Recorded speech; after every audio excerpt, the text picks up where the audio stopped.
Hi friends, welcome to Indian recipes Tamil. நம்ம இன்றைக்கி கோதுமை மாவு வச்சு ரொம்ப சூப்பரான டேஸ்டியான ஹெல்த்தியான ஹல்வா ரெசிபி தான் பார்க்க போகிறோம். ஃப்ரெண்ட்ஸ், இந்த ரெசிபி ஹைதராபாத்தில் ரொம்ப ஃபேமஸான ஒரு லட்டு. இதோட டேஸ்ட்டு ரொம்ப அட்டகாசமாக இருக்கும். இது செய்கிறதும் ரொம்ப ஈஸி. முக்கியமாக இந்த ரெசிபியை பிகினர்ஸ் கூட செஞ்சு முடிச்சிடலாம். சட்டுன்னு ஒரு ஸ்வீட் சாப்பிடணுன்னு ஆசையாக இருக்கும். சில டைம் நம்ம ரொம்ப ஆயில் அதிகமாக போட்டு செய்ய விருப்பப்பட மாட்டோம். ஸோ அந்த மாதிரி சமயங்களில் இது ஹெல்த்தியான டேஸ்டியான லட்டு உங்களுக்கு நல்ல ஒரு வரப்பிரசாதமாக இருக்கும். இப்போ வாங்க ஃப்ரெண்ட்ஸ், இந்த லட்டு எப்படி செய்கிறதுன்னு வீடியோக்குள்ளே போய் பார்க்கலாம். வீடியோக்குள்ளே போகிறதுக்கு முன்னாடி இன்றைக்கான 2 பெஸ்ட் கமெண்ட்ஸ் பார்த்துடலாம். ஃபஸ்ட்டு கமெண்ட், கார்த்திக் அப்படின்ற பிரதர் நம்ம டம்ளர் வச்சு ஒரு கேக் ரெசிபி அப்லோட் பண்ணியிருந்தோம். அதில் கமெண்ட் பண்ணியிருக்காங்க, super sister, today I try this recipe, செம்ம டேஸ்டி, தேங்க்யூ ஸோ மச் எழுதியிருக்கீங்க. ரொம்ப நன்றி பிரதர் உங்களுக்கு. 2வது கமெண்ட், வனிஷா பிரவீன் அப்படின்ற சிஸ்டர், ரவா குலாப்ஜாம் அப்லோட் பண்ணியிருந்தோம். அதில் கமெண்ட் பண்ணியிருக்காங்க, சிஸ்டர் நான் ட்ரை பண்ணேன், சூப்பராக வந்துச்சு, தேங்க்யூ அப்படின்னு எழுதியிருக்கீங்க. ரொம்ப நன்றி சிஸ்டர் உங்களுக்கும். ஃப்ரெண்ட்ஸ், நீங்களும் இந்த 2 ரெசிபியும் மிஸ் பண்ணியிருந்தீங்கன்னா கண்டிப்பாக இந்த வீடியோக்கு கீழே இருக்க டிஸ்கிரிப்ஷன் பாக்ஸில் லிங்க் இருக்குது, நீங்களும் போய்ட்டு செக் பண்ணி பாருங்கள், உங்களுக்கும் ரொம்ப பிடிக்கும். இப்போ வாங்க இந்த லட்டு செய்ய ஆரம்பிச்சிடலாம். இந்த ரெசிபி பண்ணுறதுக்கு ஒரு கடாய் எடுத்துக்கோங்க. இந்த கடாய் இப்போ நான் சூடுபடுத்தலை, இது நார்மலாக தான் வச்சுருக்கேன், ஸ்டவ் ஆஃபில் தான் இருக்குது. இதில் 1 கப் அளவு கோதுமை மாவு சேர்த்துக்கோங்க. அது கூடவே ஒரு 1/2 கப் அளவு ரவை சேர்த்துக்கோங்க. இது வறுக்காத நார்மலான ரவை தான், நம்ம உப்புமாலாம் செய்கிறதுக்கு பயன்படுத்துவோம்ல அந்த ரவை. இதை கை வச்சுட்டு நல்லா இது போல் மிக்ஸ் பண்ணிக்கோங்க. இதில் 2 டேபிள் ஸ்பூன் அளவு நெய் சேர்த்துக்கோங்க. ஃப்ரெண்ட்ஸ், நீங்கள் நெய்க்கு பதிலாக எண்ணெய் கூட சேர்த்துக்கிறலாம், இல்லை டால்டா, வெஜிடபிள் ஆயில், இப்படி உங்களுக்கு விருப்பமான எந்த பொருள் வேணாலும் சேர்த்துக்கிறலாம். நெய் சேர்த்திங்கன்னா இதனுடைய வாசனை நல்லா பிரமாதமாக இருக்கும், அதுக்காக நான் நெய் சேர்த்துருக்கேன். இப்போ இது கை வச்சுட்டு நல்லா இது போல் கலந்துக்கோங்க. பாருங்கள், இந்த மாதிரி நம்ம சேர்த்துருக்க நெய் இந்த மாவினுடைய எல்லா பகுதியிலையும் படுறதளவுக்கு நல்லா மிக்ஸ் பண்ணிக்கிறணும். அவ்வளோதான் ஃப்ரெண்ட்ஸ், இதை நல்லா மிக்ஸ் பண்ணியாச்சு. இப்போ இதில் 2 டேபிள் ஸ்பூன் அளவு பால் சேர்க்கணும். நல்லா கெட்டியான ஃபுல் ஃபேட் மில்காக சேர்த்துக்கோங்க, அப்போ நம்மளுக்கு டேஸ்ட் நல்லாயிருக்கும். பால் சேர்த்ததுக்கப்புறமா மறுபடிக்கும் கை வச்சு நல்லா பெசரி விடுங்க. உங்களுக்கு பால் சேர்க்க விருப்பம் இல்லைன்னா நீங்கள் தண்ணி கூட சேர்த்துக்கிறலாம். 2 டேபிள் ஸ்பூன் அளவு தண்ணி சேர்த்துக்கோங்க. சேர்த்துட்டு இது போல் நல்லா மிக்ஸ் பண்ணி எடுத்துடலாம்.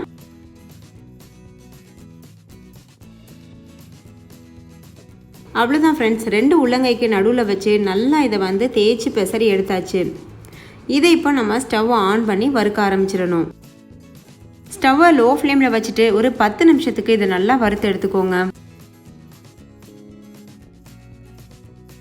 இப்போ பாருங்கள் ஃப்ரெண்ட்ஸ், இது நல்லா ட்ரை ஆயிடுச்சு, நல்லா வறுப்பட்டுருச்சு. 10 நிமிஷம் ஆயிடுச்சு. இந்த அளவுக்கு நம்ம நல்லா வறுத்து எடுத்துக்கிறணும். இப்போது ஸ்டவ்வை ஆஃப் பண்ணிவிட்டு இதை ஓரளவுக்கு மிதமான சூட்டுக்கு வர்றது வரைக்கும் நல்லா ஆற விட்டுருங்க. ஓரளவு ஆறுனதுக்கு அப்புறமா ஒரு மிக்சிங் பவுல் எடுத்துக்கோங்க. சின்ன பவுலாக எடுத்துக்கோங்க, ரொம்ப பெருசாக நம்ம எடுக்க தேவையில்லை. இதில் நம்ம ஏற்கனவே வறுத்து வச்சுருக்கோம்ல கோதுமை மாவு ரவையும், அது 2த்தையும் சேர்த்துருங்க. பாருங்கள், அந்த மாதிரி இதை நம்ம ஆவியில் வேக வச்சு எடுத்துக்க போகிறோம்.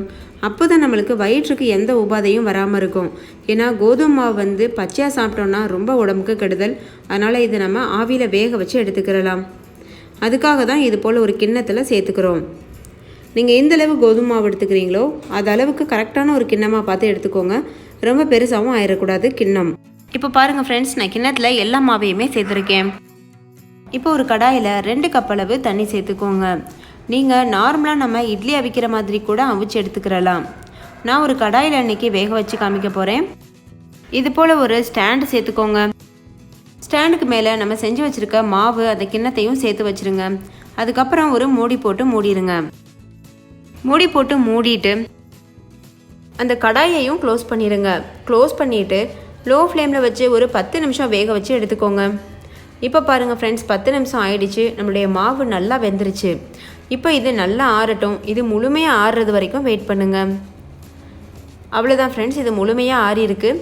இப்போ ஒரு பெரிய பாத்திரம், அதுக்கப்புறம் மாவு ஜலிக்கிற சன்னி, இது 2 எடுத்துக்கோங்க. நம்ம இந்த மாவை நல்லா ஜலிச்சு சேர்க்க போகிறோம். பாருங்கள், இந்த மாதிரி இதில் கொஞ்சம் கட்டிகள் இருக்கும். ஏன்னா இது நம்ம வறுத்துருக்கோம், அதுக்கப்புறம் வேக வச்சுருக்கோம். அதனால் மாவு கொஞ்சம் கட்டிப்பட்டிருக்கும். அதனால் நல்லா இது போல் ஜலிச்சுக்கோங்க. ஜலிச்சுட்டு மீதம் இருக்க அந்த கப்பி மாவு இருக்குல்ல, இதை மிக்சி ஜாரில் போட்டு நல்லா சேர்த்து அரைச்சிட்டு அதுக்கப்புறம் இதையும் நைஸாக ஜலிச்சிடணும். பாருங்கள், இப்போ மிக்ஸி ஜார் எடுத்துகிட்டு வந்திருக்கேன். இதில் நம்ம ஜலிச்சு வச்சுருக்கிறது போக மீதி இருக்க கப்பி மாவு சேர்த்துக்கலாம். இந்த மாதிரி சேர்த்துட்டு நல்லா நைஸாக எந்த அளவு முடியுமோ அந்த அளவுக்கு அரைச்சிக்கோங்க. இது நீங்கள் ஈஸியாக அரைக்கிறதுக்கு வரும் ஃப்ரெண்ட்ஸ், ரொம்ப கஷ்டப்பட தேவையில்லை. இப்போ பாருங்கள் எவ்வளோ நைஸாக அரைச்சாச்சு. இதையும் நம்ம ஒரு தடவை ஜலிச்சுட்டே சேர்த்துக்கிறலாம். இப்போ பாருங்கள், நான் மாவு நல்லா ஜலிச்சுட்டு சேர்த்துருக்கேன். அவ்வளோதான் ஃப்ரெண்ட்ஸ், நம்மளுடைய லட்டு மாவு நல்லா தயாராகிருச்சு. இப்போ ஒரு மிக்ஸி ஜார் எடுத்துக்கோங்க. அதில் 1 கப் அளவு துருவின வெல்லம் சேர்த்துக்கோங்க.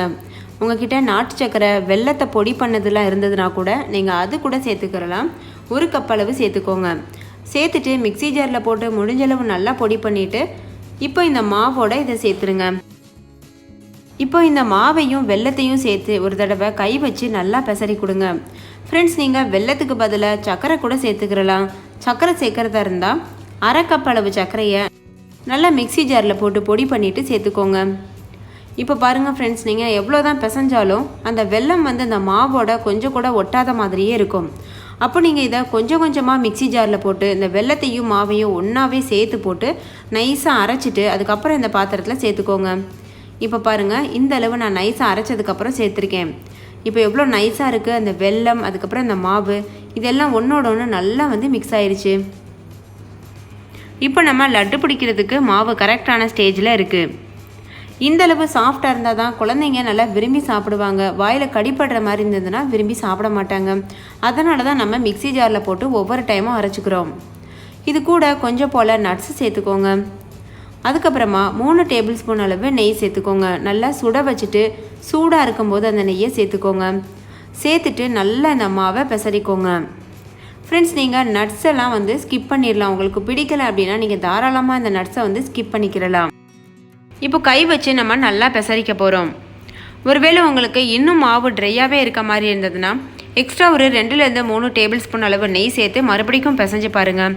அப்போ கரெக்டான ரேஷியோ வரும். இப்போ இது போல் நல்லா கைவிடாமல் பெசரிக்கோங்க. இது கூட ஒரு 1/4 டீஸ்பூன் அளவுக்கு சோம்பு சேர்த்துக்கோங்க. சோம்பு சேர்க்கறதுனால இந்த லட்டுவுக்கு நல்ல ஒரு வாசனை கிடைக்கும். அதே சமயம் நம்ம கோதுமை மாவில் லட்டு செய்கிறனால சோம்பு சேர்க்கறதுனால கொஞ்சம் ஜீரண சக்தியும் அதிகரிக்கும். வயிற்றுக்கு எந்த உபாதையும் கூட கொடுக்காது. அதுக்காக தான் முக்கியமாக நம்ம சோம்பு சேர்க்குறோம். சேர்த்துட்டு இதை நல்லா பிசைஞ்சுக்கோங்க. கைவிடாமல் இது போல் நல்லா பிசைஞ்சுக்கிறணும். அப்போ தான் நம்ம சேர்த்துருக்க நெய் மாவினுடைய எல்லா பகுதியிலையும் ஒட்டும். அப்போ தான் லட்டு பிடிக்கிறதுக்கும் நம்மளுக்கு எசவாக இருக்கும். இப்போ பாருங்கள் ஃப்ரெண்ட்ஸ், நான் நல்லா பிசைஞ்சிட்டேன். பிசைஞ்சதுக்கு அப்புறமாவும் எனக்கு லட்டு பிடிக்க வரலை. அதனால் எக்ஸ்ட்ரா ஒரு டேபிள் ஸ்பூன் அளவு நெய்யை சூடு பண்ணிவிட்டு சேர்த்துருக்கேன். சேர்த்துட்டு இதை நம்ம மறுபடிக்கும் நல்லா பெசரி எடுத்துக்க போகிறோம். நெய் நல்லா சூடாக இருக்கும். அதனால் கை பொறுக்கிற அளவு சூடு வந்ததுக்கப்புறம் பிசைஞ்சு எடுத்துக்கோங்க. பாருங்கள், இந்த மாதிரி கரெக்டாக எனக்கு 5 டேபிள் ஸ்பூன் அளவுக்கு நெய் தேவைப்பட்டுச்சு. உங்களுக்கு மாவு சில டைம் அதிக நெய் இழுக்காது. சில மாவு பார்த்திங்கன்னா அதிகமாக நெய் இழுக்கும். அந்த மாதிரி இருந்ததுன்னா நீங்கள் எக்ஸ்ட்ரா நெய் சேர்த்து பிசைகிறாப்புல இருக்கும். ஸோ நெய்யினுடைய ரேஷியோ கோதுமை மாவுக்கு நம்ம கரெக்டாக சொல்ல முடியாது. ஃபஸ்ட்டு ஒரு 3 டேபிள் ஸ்பூன் நெய் சேர்த்து பிசைஞ்சு பாருங்கள். அதுக்கப்புறமா உங்களுக்கு மாவு உருண்டை பிடிக்க வரலைன்னா எக்ஸ்ட்ரா 2 டேபிள் ஸ்பூன் சேருங்க. அப்பவும் வரலைன்னா இன்னும் 1 டேபிள் ஸ்பூன் சேருங்க. அப்போ கரெக்டாக இருக்கும். இப்போது இது நல்லா நம்ம பெசரி எடுத்தாச்சு. அவ்வளோதான் ஃப்ரெண்ட்ஸ். இது எவ்வளோ நல்லா நனைஞ்சிருக்கு பாருங்கள். அந்த மாவு நெய்யிலேயே நல்லா நனைஞ்சிருக்கு. இப்போ நம்ம இதை உருண்டை பிடிக்க ஆரம்பிச்சிருவோம். கொஞ்சம் போல் மாவு எடுத்துகிட்டு நல்லா இது போல் அழுத்தி விட்டு உருண்டை பிடிச்சிக்கோங்க. ரொம்பவும் அழுத்திடக்கூடாது ஃப்ரெண்ட்ஸ். ஓரளவுக்கு நல்லா அழுத்தி பிடிச்சிக்கோங்க. ரொம்ப அழுத்தி நீங்கள் உருண்டை பிடிச்சிங்கன்னா நம்ம சேர்த்துருக்க நெய் எல்லாம் வெளியில் வந்துடும். அப்புறம் இந்த லட்டு நம்ம ஸ்டோர் பண்ணி வைக்கும்போது ரொம்ப ஹார்டாக இருக்க மாதிரி இருக்கும் கடிக்கிறதுக்கு. அதனால் ரொம்ப மெல்லிசாக இது போல் திரட்டிக்கோங்க. பாருங்கள், இந்த மாதிரி நல்ல அழகான ஒரு உருண்டையான ஷேப்புக்கு வந்ததுக்கப்புறம் நீங்கள் இதை சர்வ் பண்ணிடலாம். இதே போல் மீத இருக்க எல்லா மாவுலையும் நம்ம லட்டுவாக பிடிச்சி வச்சிடலாம்.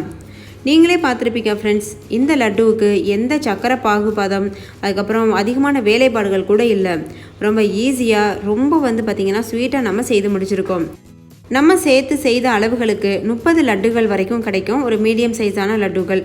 நீங்கள் பெருசாக பிடிச்சிங்கன்னா 15 லட்டு வரைக்கும் கிடைக்கும். அவ்வளோதான் ஃப்ரெண்ட்ஸ், நம்மளுடைய டேஸ்டியான சுவையான கோதுமை மாவு லட்டு தயாராகிருச்சு. நீங்களும் கண்டிப்பாக உங்கள் வீட்டில் இதை ட்ரை பண்ணி பார்க்கணும். ட்ரை பண்ணிவிட்டு உங்களுடைய எக்ஸ்பீரியன்ஸ் எப்படி இருந்ததுன்னு கமெண்ட்லைன் கூட ஷேர் பண்ண மறந்துடாதீங்க. இந்த வீடியோ உங்கள் எல்லாருக்கும் ரொம்ப பிடிச்சிருக்கும்னு நம்புகிறேன். பிடிச்சிருந்தால் லைக் பண்ணுங்கள், உங்கள் ஃப்ரெண்ட்ஸ் கூட நிறைய ஷேர் பண்ணுங்கள். ஸோ அவங்களும் பார்த்து பயன்பெறட்டும். இன்னொரு சூப்பரான ரெசிபியோட நான் உங்களை சந்திக்கிறேன். ஃப்ரெண்ட்ஸ், உங்களுக்கு இந்த ரெசிபியில் ஏதாவது டவுட் இருந்ததுன்னா கண்டிப்பாக கமெண்ட்டில் கேளுங்க, நான் ரிப்ளை பண்ணுவேன். அது மட்டும் இல்லை ஃப்ரெண்ட்ஸ், உங்களுக்கு ஏதாவது ரெசிபி தேவைனாலும் சொல்லுங்கள், நான் அதை செய்து அப்லோட் பண்ணுறேன். ஓகே ஃப்ரெண்ட்ஸ், இன்னொரு அருமையான வீடியோவோடு நான் உங்களை சந்திக்கிறேன். அதுக்கு முன்னாடி நம்ம சேனல் இந்தியன் ரெசிபீஸ் தமிழை சப்ஸ்கிரைப் செய்யாத நண்பர்கள் இந்த வீடியோவுக்கு கீழே இருக்க ரெட் கலர் சப்ஸ்கிரைப் பட்டனை கிளிக் பண்ணி சப்ஸ்கிரைப் பண்ணுங்கள். பக்கத்தில் இருக்கக்கூடிய பெல் சிம்லையும் கிளிக் பண்ணுங்கள். அப்போ நான் தினம் அப்லோட் பண்ணுற புது வீடியோஸ் உங்களுடைய மொபைலுக்கு சேரும். தேங்க்யூ, பாய்.